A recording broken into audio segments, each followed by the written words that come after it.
Well, guys, we are living in a winter wonderland, and the home is holding up well, but we are lacking trim all the way up the edges on both sides, and air can actually flow in that way and also through the bottom, well, slightly through the bottom of our panels. We haven't been spray foamed yet, and that is the push to get on with it. Man, I've been sweeping out the solar panels this morning. This powdery snow, we had 2 more inches fall yesterday, and I guess, and it's beautiful. As you can see, just need to shovel it all off and get some power going here.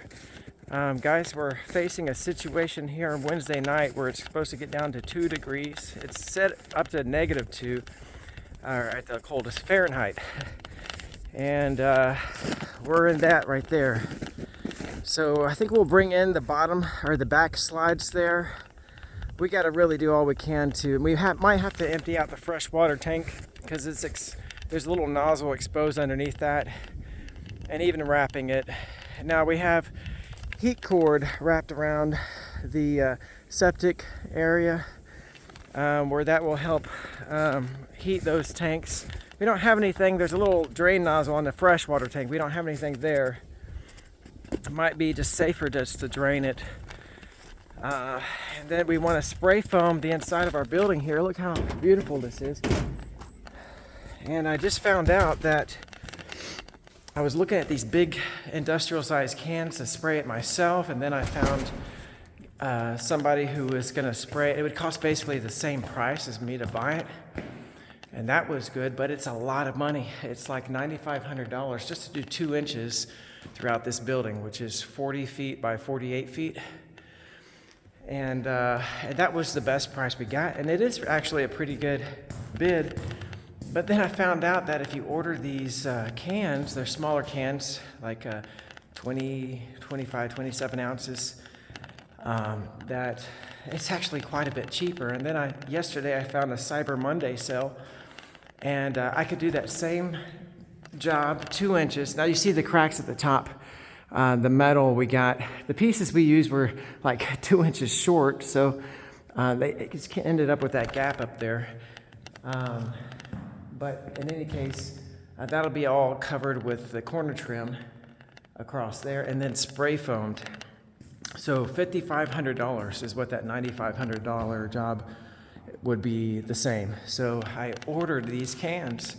I think there's hundreds of them. I mean, let's see, there's 24 packs, and then there's some 48 packs. I ordered 10 and then 22. And yeah, we got a whole lot of cans coming, but it's going to be a lot cheaper. So I went ahead and ordered extra cans to just go ahead and completely finish our spray foam. Hey, look up here at the skylight where the snow is.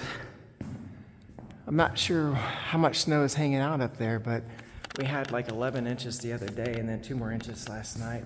I think it's sliding down, as you can see it on the edge of the building. But so $5,500 to do 2 inches all the way throughout this building. That's with the little cans that I'm buying. And I've looked at reviews and checked things out. They're going to work out just fine. We just need it to get up above 50 degrees, which is the key, since we're getting down to 2 degrees tomorrow night. Yeah, I'm really happy that we can get the whole job done for like, let's see, it was $9,500 and then another $1,300. So $10,800 to completely get 3 inches of spray foam all the way around everything. And then there is a certain color, and all of this is fire guard too. So it's got the grade A fire rating to block spread of flames. But then I have another inch or 2 on top of that to put on the ceiling to give us a good, I guess it would be at least 4 inches up there. I think I got another inch to put on up there, and in the triangles of the upper wall up here. So everything above 8 feet to get 4 inches of foam. And that's gonna probably do it. I think that will probably do it. If we think we need an additional inch on the sides, we can do that later. this will be a test winter. And I think it'll be a good test winter because we're getting down really cold really early. So this is looking out the window. And pretty outside, but it's also pretty cold. Now here's I didn't explain this, but I had minus yesterday. The previous 4 or 5 days was extremely stressful for me.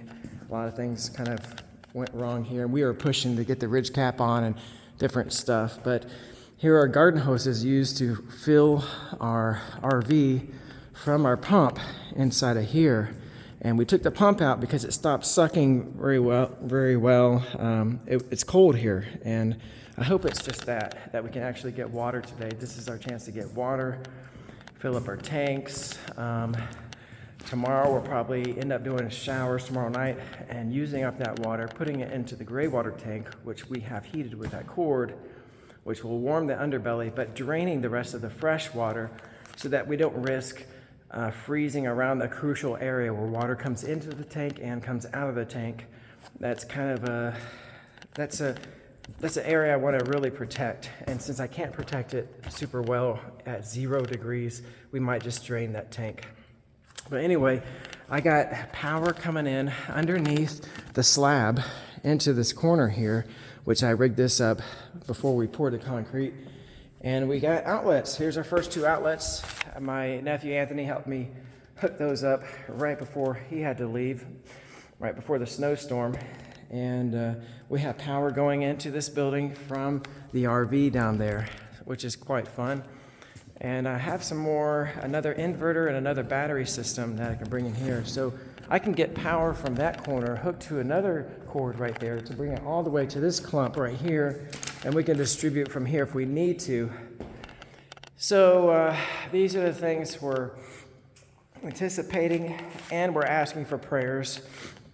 Just that we know the Lord has already heard us, but we're asking so he can be glorified, so that you can pray, and he'd be glorified in that too, that we're going to do fine here I've never attempted this in an RV. Guys, feel free to comment below. We're not noobs here. We've been RVing for 3 years on the highways and byways, but this is where we want to be here this winter, and chronic illness has held me up, and thus held up our family.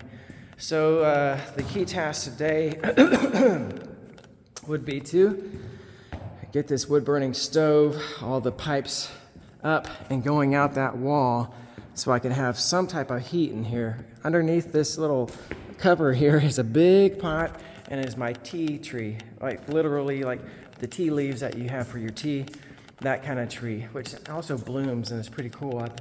I've tried this 3 times, and I think this is the 4th one I've tried, and I don't want it to die, but it might be too late. It's gotten quite cold in here. My other thing is I want to get my temperature gun and shoot this floor in here and see what the temperature is in here, because it was 16 out there. I think it's maybe 20 now, and I'd be curious to know what this thing does with air gaps, and if there's not a breeze, how well can this just maintain its temperature near the slab. All right, guys, that is the update. I got my pieces here for pipes and stuff. That's today's project. The migraine has been touch and goes. It's mostly hard migraine these past several days. It's because the extra activity, work, and stress. But trying to come down off that whole cortisol adrenaline run that got me through those days. But we got major stuff to deal with here concerning the temperature, and I appreciate the prayers. God is faithful. Jesus is Lord. You guys have a blessed week.